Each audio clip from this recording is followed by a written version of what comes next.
Hi, my name is Kim and this is Kitty, and I'm an introvert that travels the world whilst being on a tight budget, and today we're going to be talking exactly that, travelling on a budget.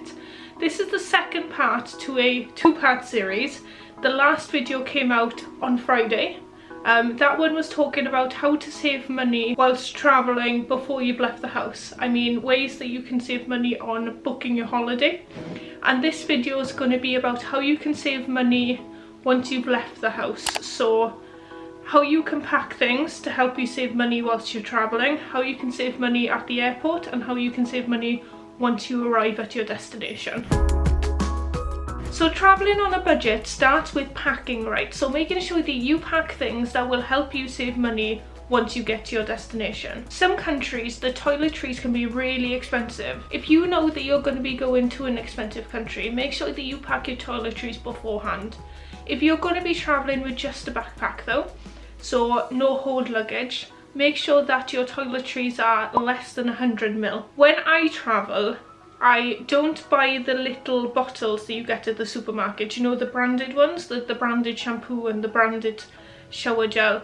I buy the reusable bottles, the refillable ones, the empty ones, so then I can have my own normal toiletries but in a different country. It also saves you money because those little bottles that you buy, the branded ones, are like the same price as the bigger ones, so what's the point? You may as well buy a big one and decant it into a smaller bottle.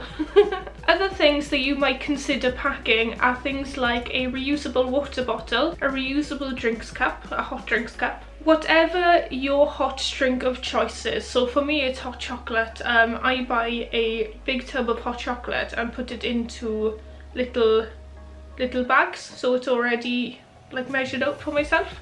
But if you like tea or coffee, take that. Food that you can prepare using hot water, so cup of soups and snack stops. They're the little bags of pasta and sauce that you mix with water.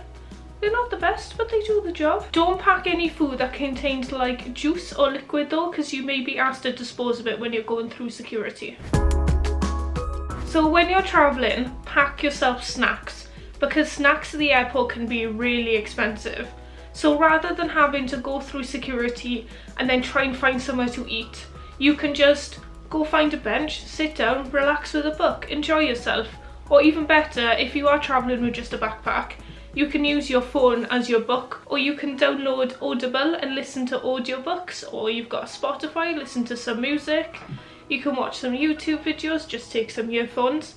But if you take snacks with you, it saves you the hassle of trying to find somewhere to eat, and you know that you're going to be saving money because the airport's expensive for food.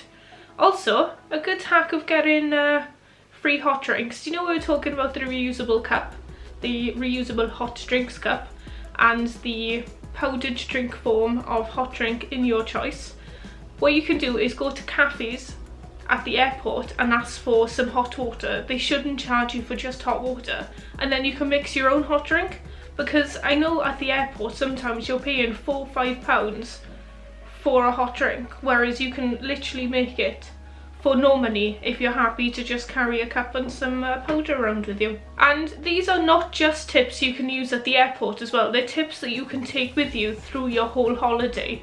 So you've got this hot drinks with you, it's the middle of the afternoon and you fancy a coffee, you've got your coffee, you've got your drinks container, all you need to do is try and find somewhere to get some water from.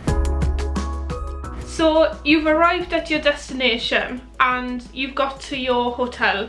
So what things have you done to make sure that your hotel is as budget friendly as possible? So taking into account the things that you've already done in the previous video that I mentioned, the one on how to save money whilst you're booking your holiday, you would have also made sure that you hadn't bought the best hotel room. So the hotel room that you've got is fine, it does the job, it's got a bed, it's nice and clean, but it's not the best, because if you're travelling for quite a short period, so like I go on a lot of sort of city breaks, budget city breaks, I'm hardly at the hotel room anyway. I stay in hostels quite a lot as well, because same thing applies, I'm hardly there. What's the point of it being like a nice place? I just need somewhere to basically store my luggage through the day, so it doesn't need to be nice. So don't bother with nice expensive rooms unless you're going on like a relaxing holiday and you do plan on spending quite a bit of time there.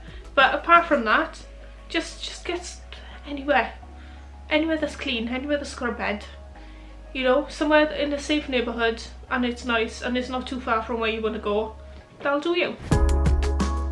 Talking about hotel rooms as well, we're now going into the food hacks, but there are ways that you can choose your hotel rooms to save you money on food, which might sound weird, but a lot of rooms, and this is a lot in America that I've seen, come with little sort of kitchenettes or half kitchens in the room, and by using or utilizing these half kitchens is a way that you can save money whilst you're traveling. So you can have lunch, bring it back to your room, heat it back up, or you can make your own food.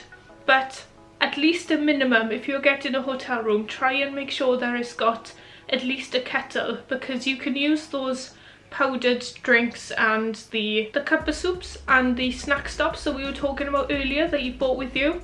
You've got a way of making a hot snack or a hot meal in your hotel room just by using your kettle. Breakfast on a budget. For me, breakfast is a meal that I can take it or leave it. I'm not overly bothered by it. It's not a meal that I'm happy to go and spend loads of money on.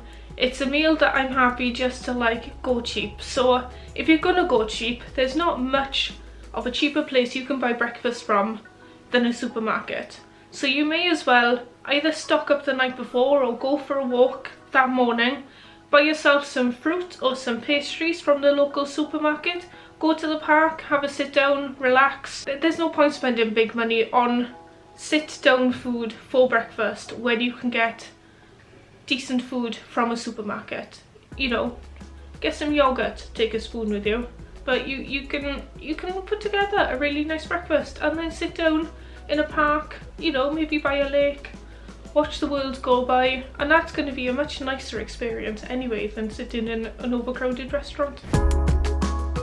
Food shop like the locals, so you don't have to just get breakfast from the supermarket. You can get your lunch, you can get your dinner, you can get your snacks, you can go to the farmer's market and you can actually like buy the food that the locals buy. Have a look at the fresh fruit and veg and the local delicacies that they have there. You know, shop local, like locals do. Help support the local tourism and the local businesses there. By you eating at the farmer's market, you're supporting the smaller companies that run from that area. Lunchtime specials. A lot of restaurants run lunchtime special menus.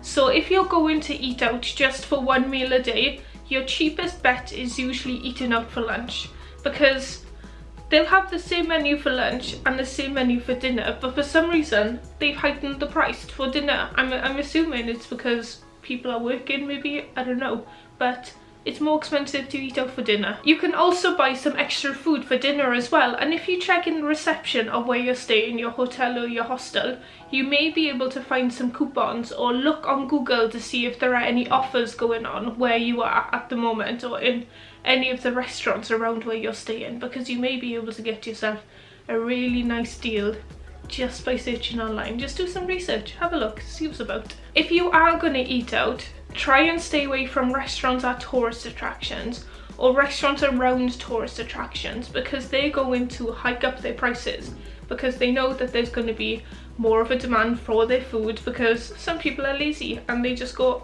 there's a restaurant, we'll just go in it. But if you're happy to walk a few blocks back or do some research on Google, then you may be able to find a really nice restaurant that maybe a lot of the local use, because it's nice and it's away from the tourist centre and you can get a more authentic feel for the area that you're visiting.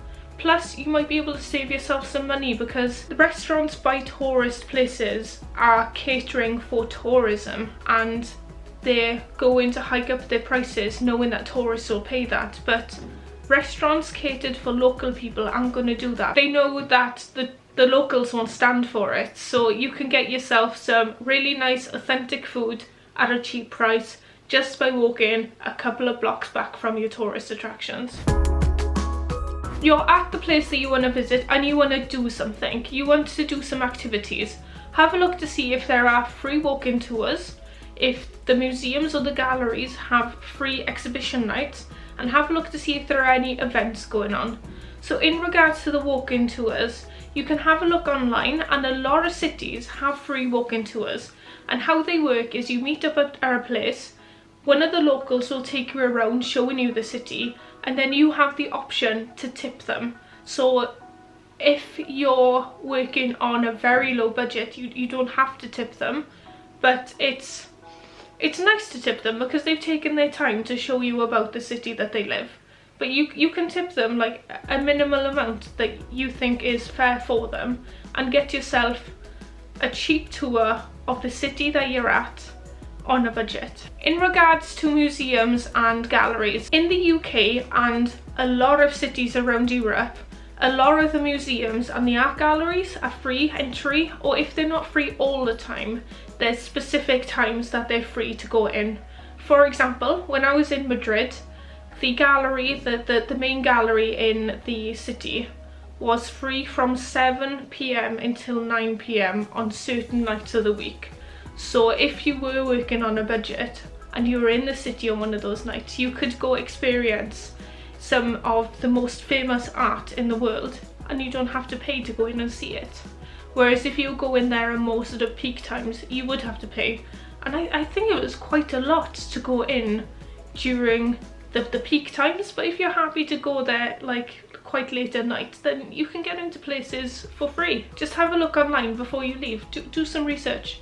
And in regards to events, this is another thing you may have to do research before you leave, but Google's a good tool for that, because there's like an events page on Google. If you type in the city that you're going to, it'll show you the events that are going on in that city during the time that you put in the time frame that you're there. And you can see, maybe you might be able to experience something new, or something that the locals do. You can have a more sort of like tailored local experience doing events that local people do that if you just turned up at the city, maybe you wouldn't have been able to do. Be aware though that some of these events you might have to book ahead of time, so it's worth having a look to see if there's something going on a decent amount of time before you go. So I guess a good example of this is me and my friends, we went to Edinburgh in February, and we didn't realise that our hotel was about 4 doors down from a comedy club, like one of the most well-known comedy clubs in Edinburgh.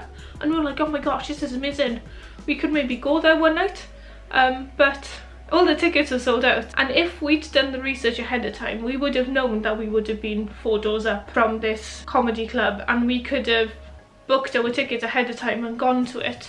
So it's worth doing the research ahead of time as well for things, to make sure that if there are events that you want to go to see, you know that you can get the tickets to go see them. Another way to save money on attractions is having a look to see if there are any coupons or saving cards. One way you can do this is having a look in reception of your hotel or your hostel. A lot of the hotels and hostels have a place where all the brochures are, and they may have like 10% off flyers for certain places, certain attractions. Some cities though have like a savings card. So you buy the savings card and it gives you money off to go into certain attractions, or you can go into attractions for free, or you can have free skip the line tickets. They come with all sorts of things. Amsterdam does one of these. I know that Dublin do. A lot of cities around the world you can buy these cards that give you money off or give you free to get into places. But the thing is, if you're not going, or you had no intention on going to these attractions in the first place, don't bother buying the card to get you into places. I've never bought one because usually never been interested in the attractions that they're offering for us to go see. So it's never been money saving for me. But if you want to go see these places, or there's quite a few places in the city that you want to go visit, these savings cards may end up being value for money for you. So it's worth having a look to see what you want to do and see if these actually save you money. I've got 2 more tips for you, and these are the most important tips. So the first one is make a budget and stick to it. Make sure that you take the amount of money that you want to spend and don't go over it. I've gone to places where the prices of things have been more expensive than I've anticipated. So what I've had to do is save money on one thing so that I can go do another thing. So for example, I've wanted to go out to a restaurant for lunch, but food is far more expensive than I thought it was going to be.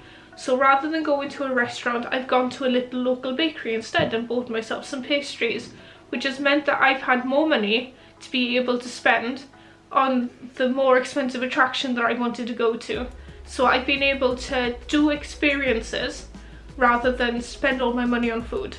And this may be something that you'll be able to do as well. So once you make a budget, stick to it, and under no circumstance go over it. When I say no circumstance, obviously there's like emergencies and stuff, but if you told yourself you're only going to be spending this much on when you're away, don't go over it unless you really have to. One thing that helps me stick to my budget though is by carrying cash rather than a card. With cash, I have the money physically in front of me, so I can see how much money I've got. When I've got a card, I'm just waving it at everyone, being like, yeah, I'll pay for that, I'll pay for that, pay for that. I don't know how much I've spent. I've just waved my card at everyone and my money's all gone. But when I've got cash on me, I can physically see myself paying for things, which means I can see how much money I've got left. And I've stuck to budget a lot easier when I've done that. This will work though if you have quite a small budget. So for example, when I went to Madrid, my budget for the 3 days that I was there was 60 euros, and I felt safe carrying 60 euros around with me. It meant that I knew that I had around 20 euros every day, so I could sort of visualize it in my mind. But if you're going to be having quite a large budget, don't carry hundreds and hundreds of pounds or dollars or euros around with you. Like, be savvy with your safety, but you know, at the same time, if you're traveling to a really like tight budget like I tend to do, then using cash would be a really good idea. I also jot down everything that I've spent, so I carry a little notebook with me, and whenever I spend something I ask for the receipt, and I put the receipt in my little notebook, and then the next morning I'll go to the park or somewhere and I'll sit down whilst I'm having breakfast, figure out how much I spent the day before and how much money I've got left for the rest of my trip, so I can see if I'm over budget, under budget, if I've got more money than I thought I'd have, less money, and it saves you from overspending. And you never know, then at the end of your holiday you may have saved enough money to be able to do that more expensive thing that you wanted to do at the start but weren't sure if you had enough money for. It's a really good way of possibly being able to do more than you actually thought you could do. If you enjoyed this video, don't forget to subscribe, because I'm always making more budget content as well. And if you want to see any more budget content, up here I'll put the first part of this series, and down here I'll put another video that I did with a fellow travel content creator. She does travel videos, and we did a travel video together talking about how you can save money whilst traveling on a budget. Some ideas that I haven't said here, so if you want more tips, go watch that video. But I hope you enjoyed. I'll see you again. Enjoy your life. Ta-da!